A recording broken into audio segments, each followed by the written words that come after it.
नमस्कार दोस्तों, आज की तारीख है 4 अगस्त 2024 और हम आपके लिए लाए हैं हिमाचल प्रदेश के ताज़ा समाचार। लेकिन पहले एक सवाल, आप हिमाचल के किस खूबसूरत कोने से ये खबरें सुन रहे हैं? नीचे कमेंट करके जरूर बताएं। अब थोड़ी सी गंभीरता के साथ अगर आप हिमाचल के विकास, पर्यटन और सामाजिक क्षेत्र की हर छोटी बड़ी खबर से अपडेट रहना चाहते हैं तो हमारे चैनल को सब्सक्राइब करें। जी हाँ, फटाफट सब्सक्राइब का बटन दबाएं और हमारे साथ जुड़े। और हाँ, अपडेट्स के लिए हमें फॉलो करना मत भूलिए। खबरें ताज़ा हो या मजेदार, हम हैं आपके साथ हर कदम। समाचार नंबर 1, कांगड़ा एयरपोर्ट 3 फेज में होगा। कांगड़ा एयरपोर्ट को भूधिग्रहण। हिमाचल की सबसे बड़ी एवं महत्वाकांक्षी परियोजना कांगड़ा एयरपोर्ट के विस्तारीकरण की प्रक्रिया की रफ्तार बढ़े लगी है। प्रभावितों को तुरंत परेशान न होना पड़े, इसके लिए भूधिग्रहण काम 3 फेज में होगा। पहले चरण में गगल बाजार से पीछे माझी पुल तक भूधिग्रहण की प्रक्रिया चलेगी।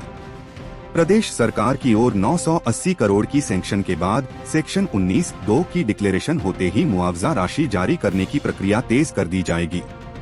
पर्यटन व सुरक्षा की दृष्टि से महत्वपूर्ण कांगड़ा एयरपोर्ट विस्तारीकरण के चलते करीब 1200 परिवार विस्थापित होंगे। इसलिए प्रशासन ने भूधिग्रहण की प्रक्रिया को 3 फेज में करने जा रहा है।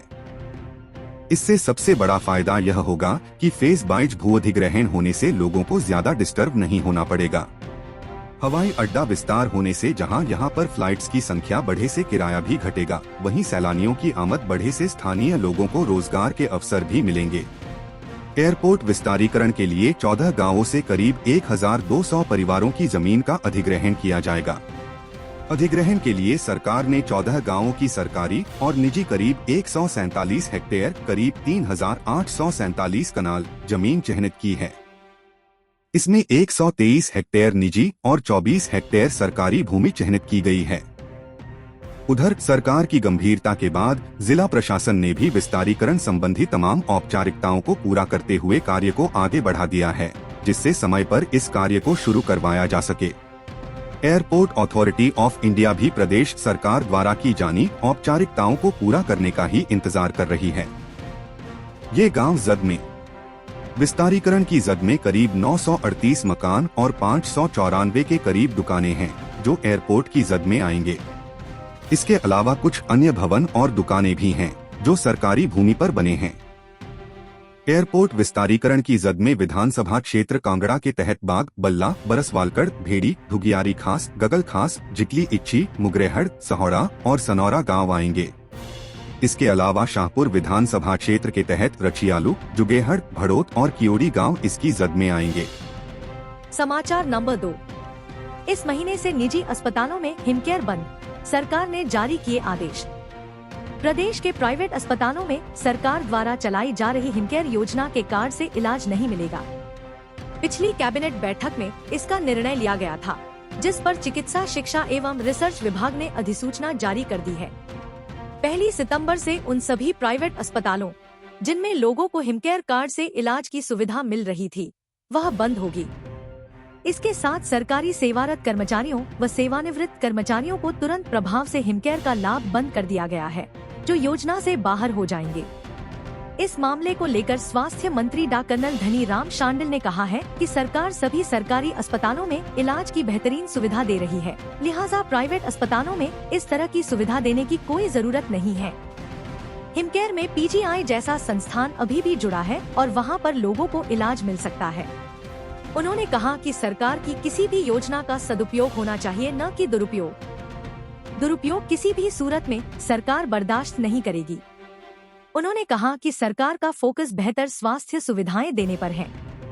इसके लिए सरकार ने आदर्श स्वास्थ्य संस्थान खोले हैं और इनको लगातार खोला जा रहा है।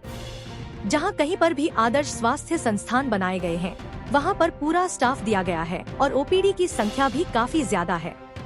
लोग इन संस्थानों से पूरी तरह से खुश हैं और लोगों की प्रतिक्रिया भी इसके हक में आई है। मंत्री ने कहा कि सरकारी स्वास्थ्य संस्थानों में जो भी कमियां हैं, उनको सरकार दूर करने में जुटी है। वहां पर डॉक्टरों की व्यवस्था की जा रही है, वहीं दूसरे स्टाफ को भी तैनात कर रहे हैं। उन्होंने कहा कि जब सरकारी अस्पतालों में मरीजों को सभी तरह की स्वास्थ्य सुविधाएं उपलब्ध हैं, तो फिर हिमकेयर में प्राइवेट अस्पतालों का जोड़े की जरूरत ही नहीं है।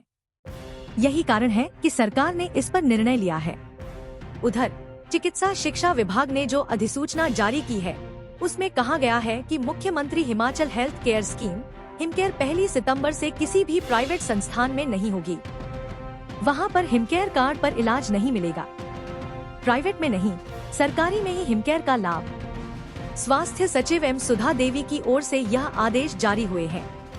स्वास्थ्य मंत्री के साथ मौजूद स्वास्थ्य सचिव सुधा देवी ने मीडिया से बात करते कहा कि योजना का लाभ प्राइवेट अस्पतालों में नहीं मिलेगा, क्योंकि सरकारी संस्थानों में वे सभी सुविधाएं दी जा रही हैं, जो लोगों को चाहिए। समाचार नंबर 3। सरकार के कर्मचारियों को कोर्ट ऑर्डर पर मिल जाएगा पूरा एरियर। हिमाचल सरकार के कर्मचारियों को कोर्ट ऑर्डर के बाद पे कमीशन का एरियर एकमुश्त भी मिल जाएगा। इसके लिए राज्य सरकार ने 7 जनवरी 2012 को एरिया भुगतान पर लगाई सीलिंग को वापस ले लिया है। यह संशोधन सिर्फ कोर्ट से आने वाले फैसलों के लिए ही किया गया है। हिमाचल सरकार ने पे कमीशन के एरियर को लेकर नए आदेश जारी किए हैं। प्रधान सचिव की देवेश कुमार ने सभी प्रशासनिक सचिवों, राज्यपाल के सेक्रेटरी, विधानसभा के सेक्रेटरी, हाई कोर्ट के रजिस्ट्रार जनरल और सभी विभाग अध्यक्षों को निर्देश भेजे हैं। इसमें यह कहा गया है कि पे कमीशन एरियर के भुगतान के लिए 7 जनवरी 2012 को वित्त विभाग द्वारा जारी किए गए निर्देश उन मामलों में लागू नहीं होंगे जहां कोर्ट में एरियर का भुगतान समयबद्ध करने के लिए स्पेसिफिक निर्देश दिए हैं। 7 जनवरी 2012 जारी किए गए आदेशों में वित्त विभाग ने कोर्ट के आदेशों पर एरियर के भुगतान के लिए सीलिंग लगा दी थी। इसमें कहा गया था कि यदि एरियर 50,000 से कम है तो एक मुश्त दिया जाएगा। यदि 1 लाख तक का है तो 3 किस्तों में दिया जाएगा। यदि 1 लाख से ज्यादा है तो 5 किस्तें होगी। 2012 के आदेशों में यह कहा गया था कि राज्य के कोषागार पर एकदम अतिरिक्त भरना पड़े, इसके लिए सीलिंग जरूरी है। लेकिन अब जारी किए गए निर्देशों से यह साफ हो गया है कि यदि कोर्ट ने एकमुश्त भुगतान को कहा है तो एकमुश्त ही भुगतान होगा। गौरतलब है कि वित्तीय भुगतान के लंबित मामलों को लेकर कोर्ट में सरकार के अफसर को चेतावनियां मिल रही हैं। सरकार वित्तीय देनदारी के ऐसे बहुत से कैसे हार गई है और अब अवमानना या एग्जीक्यूशन पिटीशन में जवाबदेही अफसरों की तय हो रही है। समाचार नंबर 4। मक्की पर फाल आर्मी वर्म का हमला, ये उपाय करे किसान। जिला बिलासपुर में मक्की फसल को फाल आर्मी वर्म रोग चट कर रहा है। इससे चिंतित कृषि विभाग ने किसानों से फसलों के बचाव के लिए सावधानी बरतने की अपील की है। कृषि उपनिदेशक डा शशिपाल शर्मा ने किसानों से कहा है कि सभी किसान मक्की की फसल को फाल आर्मीवर्म से बचाव के लिए सावधानी बरतें और उपयुक्त उपाय करें। उन्होंने बताया कि जिला में 57,422 किसान परिवार लगभग 26,000 हेक्टेयर भूमि पर मक्की की बिजाई करते हैं। पिछले कुछ वर्षों से मक्की की फसल पर फाल आर्मीवर्म नामक कीट का प्रकोप देखा गया है। कम वर्षा व देरी से बीजी गई मक्की की फसल पर इसकी संभावनाएं बढ़ जाती हैं। यह मक्की के पत्तों के निचले हिस्से पर अंडे देता है।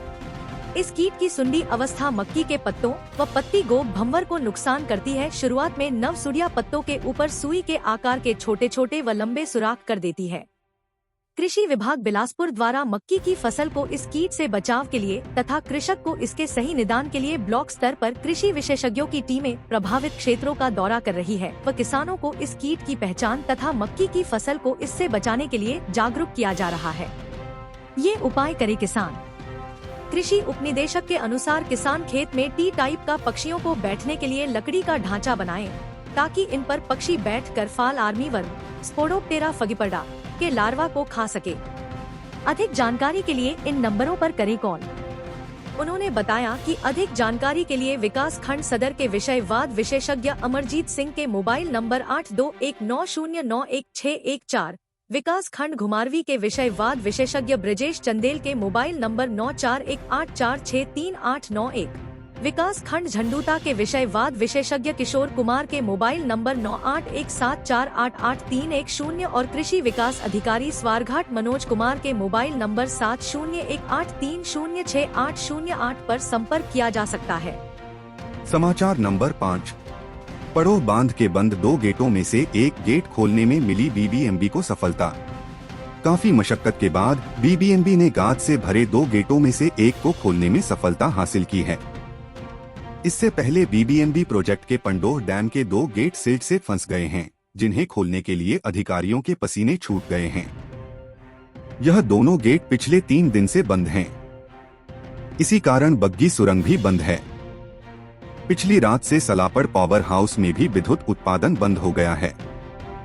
बीबीएमबी के चेयरमैन मनोज त्रिपाठी मौके पर पहुंच गए हैं, जबकि चंडीगढ़ से टेक्निकल टीम भी आ गई है। गेट में फंसी सिल्ट को निकालने के लिए कड़ी मशक्कत जारी है। अभी तो ब्यास नदी का जलस्तर कम है।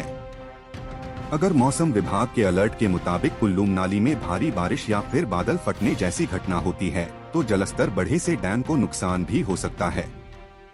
दूसरी ओर बग्गी टनल की साइट लकड़ी से भरी पड़ी है। इन्हें निकाले बिना पानी बग्गी टनल में नहीं छोड़ा जा सकता है। इसलिए 990 मेगावाट बीएसएल परियोजना का उत्पादन 3 दिन से बंद पड़ा है। बीबीएमबी के चेयरमैन मनोज त्रिपाठी ने पंडोह में डेरा जमा लिया है। हम अपने राज्य के विकास में योगदान देने में गर्व महसूस करते हैं और हमें उम्मीद है आने वाले दिनों में हमें और भी अच्छी खबरें मिलेंगी। इन खबरों को अधिक लोगों तक पहुंचने के लिए कृपया हमारा कंटेंट शेयर करें, साथ ही हमारे चैनल को सब्सक्राइब करें और अपडेट के लिए हमें फॉलो करें। अपने विचारों को कमेंट में शेयर करना ना भूलें। आपका सहयोग हमें और भी बेहतर काम करने में मदद करेगा। धन्यवाद।